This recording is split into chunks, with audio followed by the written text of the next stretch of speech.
السلام علیکم ورحمۃ اللہ وبرکاتہ الحمد للہ لا احسانہ و شکر لہ لا توفیقہ و امتنانہ واشہد لا الہ الا اللہ وحدہ تعظیم لسانی واشہد ان محمدا عبدہ ورسولہ داعی رضوان اما بعد اعوذ باللہ من الشیطان فانہ عدو للانسان رب اشرح لی صدری ویسر لی امری واحلل عقدۃ من لسانی یفقہوا قولی رب زدنی علما۔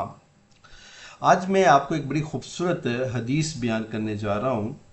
رسول اکرم صلی اللہ علیہ وآلہ وسلم، میں، میرے والدین، میرے بچے آپ صلی اللہ علیہ وآلہ وسلم کی حرمت، آپ کی رسالت، آپ کی عزت اور تکریم پہ قربان۔ اللہم صلی علی محمد وعلی محمد وبارک وسلم۔ آپ صلی اللہ علیہ وسلم نے فرمایا کہ ایک شخص اللہ کے سامنے پیش ہوگا اور کتنی کی نیکیاں لے کے آئے گا، آپ سوچیں تو ذرا۔ اتنی نیکیاں ہوں گی کہ تہامہ کے پہاڑوں سے بھی زیادہ اس کی نیکیوں کا وزن ہوگا۔ تہامہ سعودی عرب میں ایک شہر ہے، بڑے بڑے پہاڑ ہیں، ایک پہاڑ کا کتنا وزن ہو سکتا ہے آپ امیجن کریں، اور پورے تہامہ کے پہاڑوں کا کتنا وزن ہوگا۔ اتنی نیکیاں لے کے آئے گا اور اللہ سبحانہ و تعالیٰ کے ہاں وہ مجرم ٹھہرے گا اور اس کو جہنم میں داخل کر دیا جائے گا۔ وجہ کیا تھی؟ وجہ یہ تھی، یہ مرض ہم سب میں موجود ہے، ذرا غور سے سن لیجئے گا، ہم سب میں موجود ہے، اور اس بارے میں ہمیں بڑی ہی تدبر اور تفکر کرنا چاہیے، ہمیں فکر مند ہونا چاہیے، اور اپنی اولاد کے بارے میں بھی فکر مند ہونا چاہیے اس بارے میں کہ ہمارے اندر نہ اللہ سبحانہ وتعالیٰ کا ڈر نہیں ہے۔ ہم اللہ سے نہیں ڈرتے، ہم لوگوں سے ڈرتے ہیں۔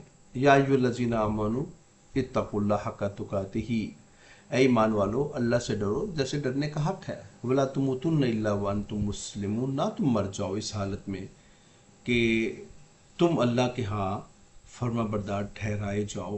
اگر تم فرما بردار ہو، اللہ سے ڈرنے والے ہو، تقویٰ ہے تمہارے اندر، اس حالت میں مرنا، اللہ سبحانہ وتعالیٰ فرماتے ہیں اس حالت میں تمہیں موت آنے چاہیے۔ کیا کہا تھا ابراہیم علیہ السلام نے اپنے بیٹوں سے؟ وَوَصَّىٰ بِهَا إِبْرَاهِيمُ بِبَنِيهِ یا بنی ان اللہ اصطفیٰ لکم الدین فلا تموتن الا وانتم مسلمون۔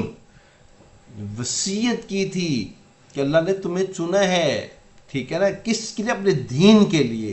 ولا تموتن الا وانتم مسلمون، نہ تم مر جاؤ اس حالت میں، ٹھیک ہے نا، کہ اللہ کے ہاں ظالم ٹھہرائے جاؤ، ٹھیک ہے نا۔ اللہ نے کہا تھا نا، ابراہیم علیہ السلام نے دعا کی تھی کہ وَإِذِ ابْتَلَىٰ إِبْرَاهِيمَ رَبُّهُ بِكَلِمَاتٍ فَأَتَمَّهُنَّ قَالَ إِنِّي جَاعِلُكَ لِلنَّاسِ إِمَامًا۔ تمام انسانیت کے لیے تمہیں امام بنائیں گے، پیشوا بنائیں گے۔ جب ابراہیم علیہ السلام جو ہے وہ چھکے پہ چھکا مارتے چلے گئے، 100/100 نمبر لیتے چلے گئے، ہر قسم کی ابتلا میں کامیاب ہوتے گئے، تو اللہ نے کہا کہ ہم تمام انسانیت کے لیے آپ کو پیشوا۔ اب دیکھیے محمد کریم صلی اللہ علیہ وآلہ وسلم کو پیشوا کون مانتا ہے؟ آپ صلی اللہ علیہ وسلم کی امت۔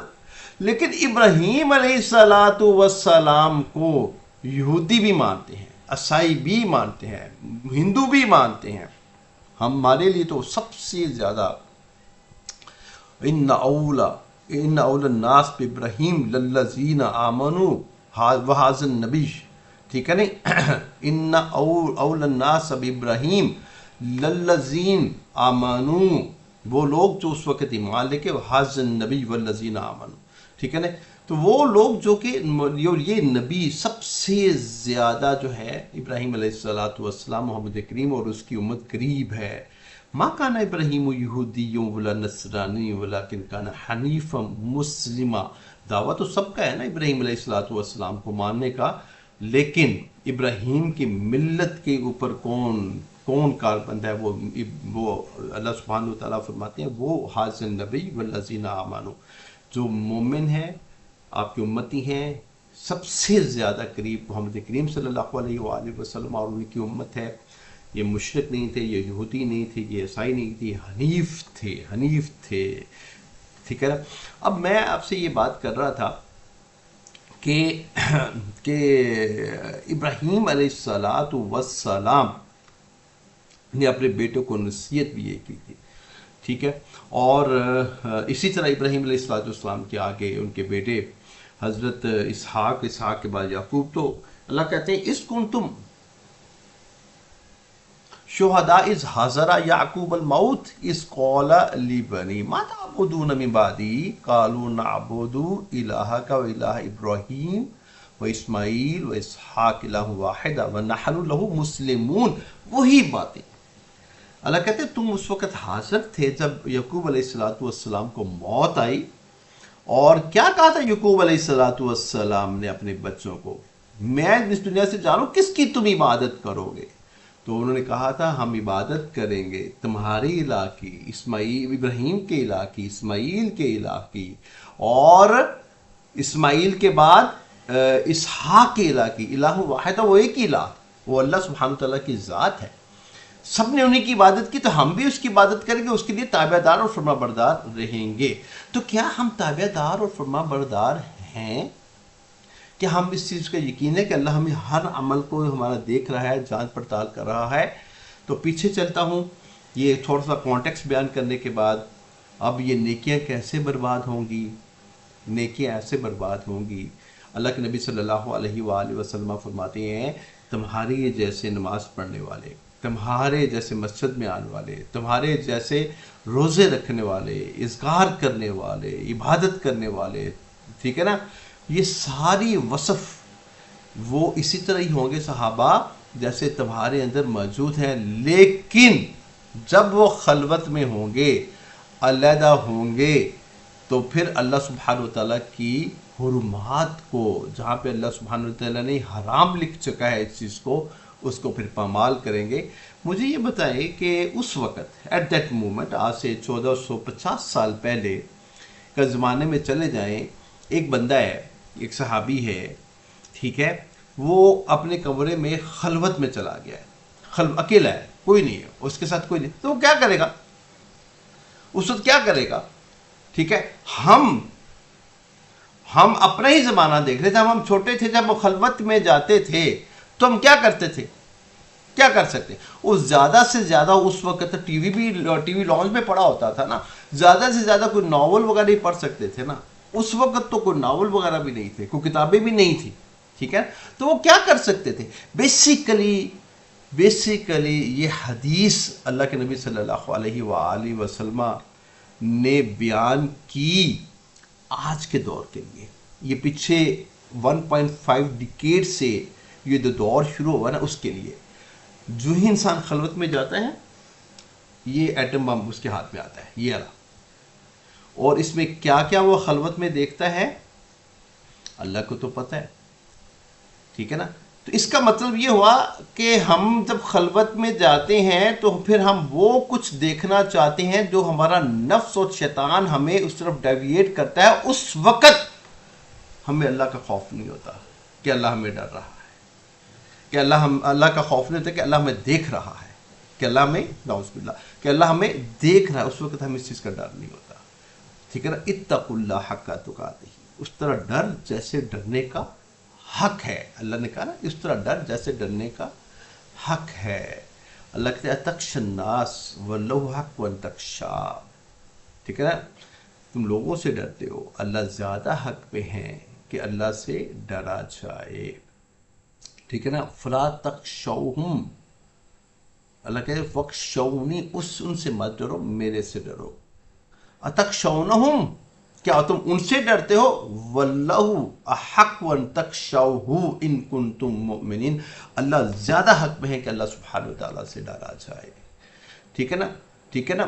تو وہ انسانوں سے ایسے ڈرتے ہیں، ٹھیک ہے نا، کخشیت اللہ، یخشی الناس کخشیت اللہ، جیسے اللہ سے ڈرا جائے. یہ بھی شرک ہے کہ انسانوں کا ڈر ہو اور خلوت میں تم اللہ کی جو ہے نا حرمات کو پامال کرو اور انسانیت کے سامنے اپنے آپ کو بہت زیادہ نیک اور بہت زیادہ تابع دار اور فرما بردار اور اللہ سبحانہ وتعالیٰ کے لائک تقوی، متقی، پرہیزگار وہ ثابت کرنا شروع کرو تو دس از شرک، یہ بھی شرک ہے، یہ بھی شرک ہے۔ انسان کے اندر سب سے زیادہ خشیت کس کی ہونی چاہیے؟ اللہ سبحانہ وتعالیٰ کی۔ اللہ سبحانہ وتعالیٰ قرآن میں فرماتے ہیں انما ذالکم الشیطان یخوف اولیاء، یہ شیطان ہے نا، یہ اپنے اولیاء جو اس کے دوست ہیں، جو کہ شیاطین ہیں، جو کہ جنوں میں سے ہیں، جو ان انسانوں میں سے، اس سے تمہیں ڈراتے ہیں۔ فلا تخافوہم وخافونی ان کنتم مؤمنین، ان سے مت ڈرو، میرے سے ڈرو، ٹھیک ہے نا۔ اور انسان کے دل کے اندر سب سے زیادہ محبت کس کی ہونی چاہیے؟ اللہ سبحانہ وتعالیٰ کی۔ وَمِنَ النَّاسِ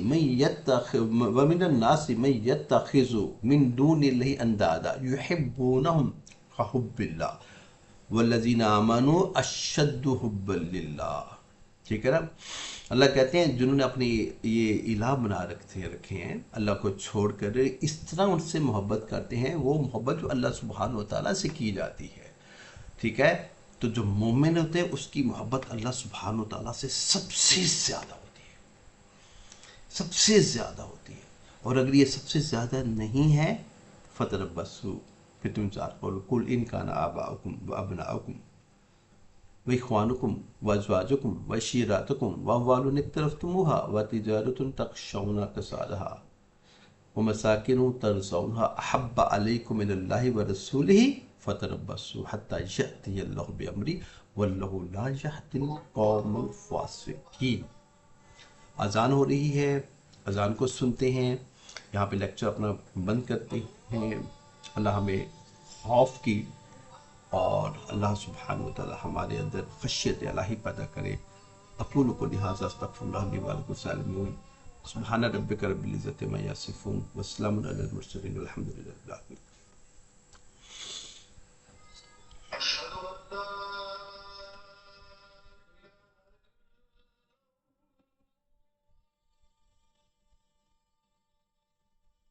اشہد ان لا الہ الا اللہ۔